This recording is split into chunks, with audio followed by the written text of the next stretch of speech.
As always, it is my pleasure that you join me for today's podcast of Second Chance Coaching. My name is Dr. Richard Lewis. If you'd be so kind as to leave me a rating and your feedback, I would very much appreciate it, and it will help others like you to optimally discover this podcast wherever you listen to this and your other favorite podcast. As you know, at Second Chance Coaching, we focus on seeing everyday life through the eyes of the returning citizen and highlighting the resiliency of the human spirit. I would love to work with you one-on-one, whether you're a returning citizen or coaching client seeking your second chance, or you're a representative of a business, college, or university seeking to integrate and support returning citizens in your respective organizational and learning environments. Please feel free to contact me via email at richard@secondchancecoaching.com or via Instagram at @the_Dr.RichardLewis.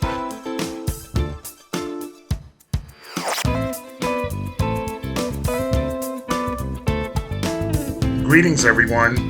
It is so good for you to join me again on Second Chance Coaching. We are in episode 7, already episode 7 in our 3rd season. Time goes by really fast. As always, it is my hope all is well with you and yours on your side of the world. Everything continues to be going well with me and mine on this side of the world. And as I share in my circles, everything is good, but busy. And at times that busyness could be a little overwhelming and can certainly overflow into a chaotic atmosphere. Now, in speaking of busyness, it is that delicate balance between busyness and chaos. And we certainly don't want to get it going into a chaotic atmosphere. And this leads us into this week's topic of this week's podcast episode, into the second lesson we're highlighting from the leadership lessons of the Navy SEALs. And that lesson is to get comfortable with chaos. Now, historically, I've never really been comfortable with being in any type of chaotic environment. And I certainly don't endorse that a perpetual chaotic environment is even healthy. But being comfortable in chaos, being in that eye of the storm, can really enable one to optimally master one's environment. And also remain clear-minded while surrounded by a whole lot of mess. In the book, the Navy SEALs exhaustively plan and outline missions to account for every known situation or contingency. But even a highly trained and effective unit like the Navy SEALs still cannot anticipate everything. As we talked about last week, there's always way too many variables that one cannot predict. And due to the unpredictability of the unknown, the Navy SEALs apply creative problem solving by bringing extra weaponry, carrying extra gear, maintain a versatile organizational structure, and really embrace unconventional approaches to finding a solution. In their doing this, what would be our takeaway on this? Whether you're at work, whether you're building a business, whether you're in school, or certainly going along on your reentry journey, the fact of the matter is that deadlines change, budgets change, strategies change, technologies change, objectives change, policies and procedures change. And a former coworker of mine would always say the only thing constant is change. And the successful adaptation to change is the clear demarcation between victory and defeat. And when one experiences change, there's a degree of chaos, sometimes a large degree of chaos. Other times, maybe not so much, but usually it's pretty much a large degree of chaos. Now, currently, this is something that just happened just today at work. In the state of Florida, for community colleges, and I think for state universities as well, we now have a new graduation requirement for our students. And that graduation requirement is that students have to take an American history class or national government class as part of their social behavioral science requirement, plus take a civic literacy exit exam as part of the overall civic literacy competency requirement for students who start college this fall term. For our bachelor's programs and our other programs, students could usually move up their effective program term, which means that the requirements of classes in which they need to take, they can move it up if they figure that the new requirements of students coming behind them is a little easier more favorable to graduating faster than when they started their program. When we ran the report, we had 4 students who appeared to have changed their effective terms because they had a more liberal path to graduation. Like more of their elective courses would count towards their degree and could put them in a position to graduate this term. And the end of this term is in a month, in 5 weeks. The meeting of the new graduation requirements for the civic literacy, them about to graduate, was certainly the meeting of a very, very chaotic storm, which not only would affect the 4 students in our program, but looks like it's going to be affecting over 100 students across the college. A great many of us saw this problem and we were like, whoa, this is a lot to deal with. So currently, we said we need to come to the table to solve this problem, because the civic literacy legislation, along with the combination of students who moved up their effective terms and didn't expect to have this graduation requirement thrown upon them, is now a situation that we have to solve and help them navigate through this situation. Now, in the case of my program, in the BAS program, there only seem to be 4 students who are affected by this dynamic. I'm grateful that it's a small number and the issues could be solved, but it's still issues that have to be solved nevertheless. And on the day that I'm recording this, in my weekly staff meeting today, I explained all of this to my staff and outlined the students that were being affected by this. And one of my advisors, stated that they didn't want to have that conversation with the students. They did not want to have that conversation. They knew it was going to be a tough conversation. They knew it would not go well, and they just did not want to have that conversation in no way, shape, or form. I emphasized that as much as I understood and appreciated their position, that just is not going to be an option. You know, we service students, and we got to have those tough conversations. And in this case, it's going to be a tough conversation. But we could get through this together. Right now, the students don't know what's going on, but time is of the essence. We're talking about 5 weeks away from graduation, and this is going to have to be solved before those 5 weeks are up. Now, we took a look at all the student situations. We said, let's examine the 4 cases. And in examining the 4 cases, we found a solution right away in one of them. One student just started the program this term. So we had plenty of time to incorporate the requirement for the civic literacy requirement for this student and incorporate it as part of their educational plan. Not a problem at all. 2 other students actually have the required courses. One is actually completing the course. One is actually taking the course already. So both students just needed to take the test, which would be coming soon. So as long as one of the students who is taking the courses passes the class and they both pass the test, both of them will be okay. We were left with the final student. The one student that neither has taken the class nor, of course, hasn't taken the test, and because no one's able to take the test yet. But in examining it further, there's still an opportunity for the student to graduate.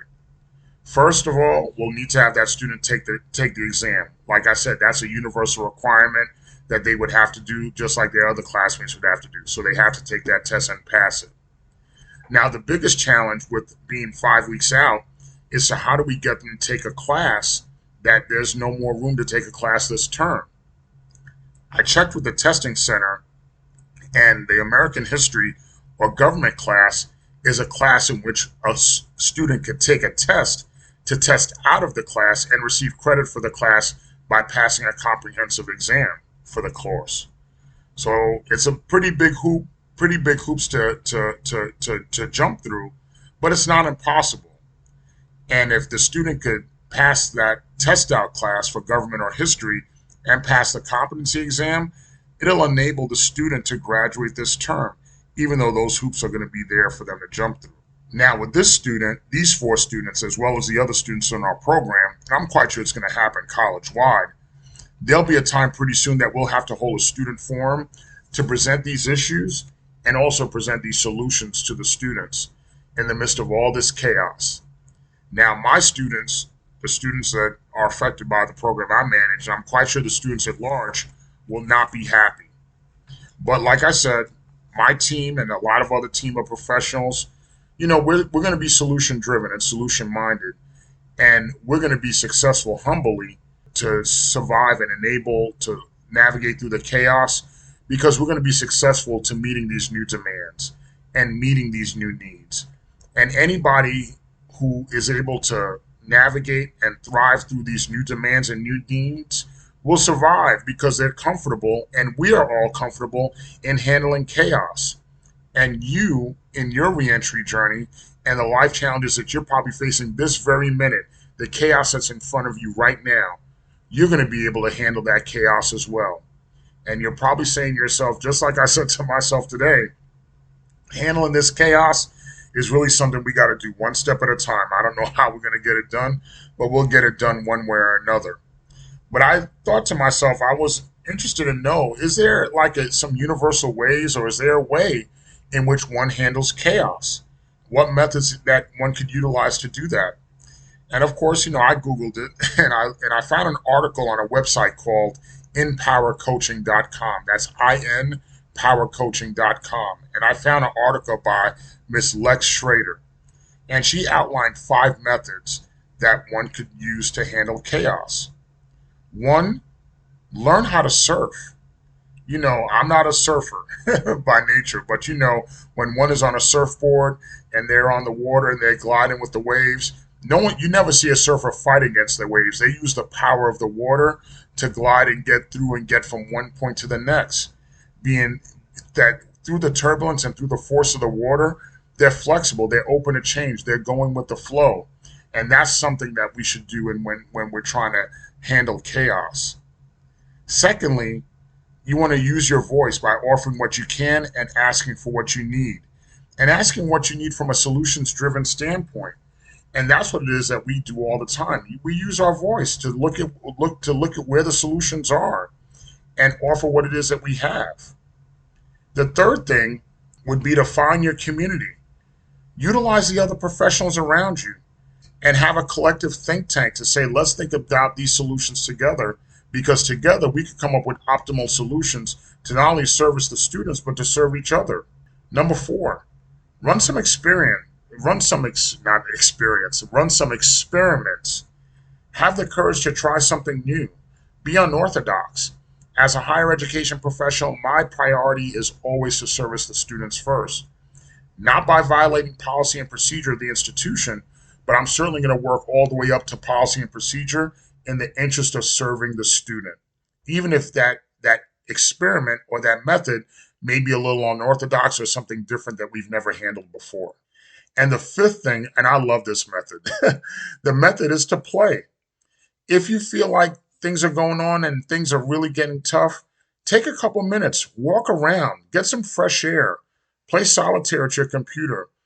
I love to walk away, get some fresh air, get some steps in, put in my earbud, and basically listen to some music for about 15 to 20 minutes.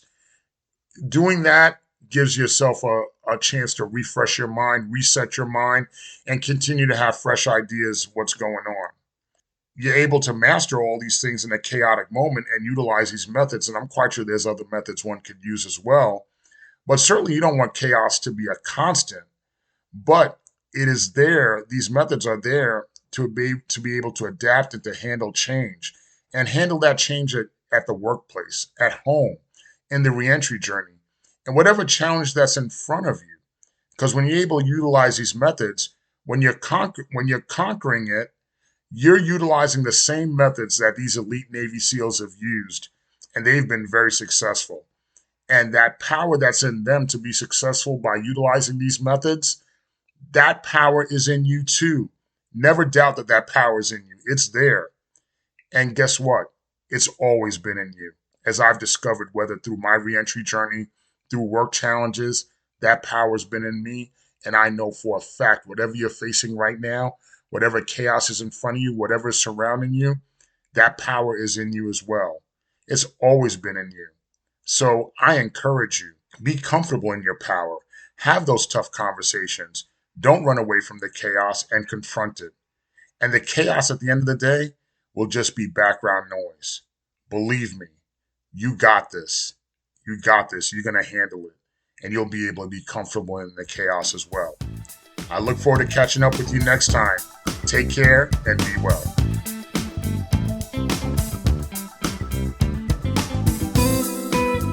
Thank you again for joining us here at Second Chance Coaching. In addition to coaching services for individuals and businesses, I'm also available for speaking engagements and workshops on criminal justice reentry, human resources, as well as organizational culture and leadership. Feel free to email me at richard@secondchancecoaching.com, as well as connect with me on Instagram at @DrRichardLewis. Remember, every day you are given this opportunity for your second chance, and I know you'll make the best of it. I love you all, and I look forward to connecting with you next time here at Second Chance Coaching.